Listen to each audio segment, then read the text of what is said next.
লাগাইছি আমি চেক করে 5 মিনিট বসি বসে ঘর থেকে বাইরে মানে এটিএমের সামনে যাইতে 2 মিনিট হয়েছে হঠাৎ আগুন মানে কি মানে আগুনটা কি গ্যাসটাকে চলেন না ছিল? গ্যাসটা ধরেননি মানে ধরাই সেরা গ্যাসের উপর বয়সেরা চেক করে রাখছি করে সে 5-7 মিনিট বসি করো বয়সেরা এখন ঘর থেকে বাইরেছি। কিসের দোকান আসলো আপনার? আসলো আপনার এটা ফাস্টফুড ক্ষয়ক্ষতির পরিমাণ কিরকম আপনার? ওতে 3-4 লাখ মোট টোটাল কয়টা দোকান করা গেছে এখন? 4টা। সবটা কি ফাস্টফুডের দোকান ছিল? কয়টা ফায়ার সার্ভিস আসছিল? 2টায় আগুন নিয়ন্ত্রণে আনছে। মানে কিছু বাই করতে পারছেন না এখন অব্দি?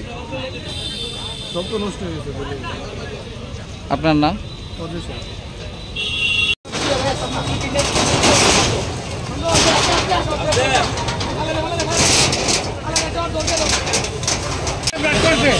আমরা না এ ধরাইছে যে ভিতরে লিক এ দেখছে না।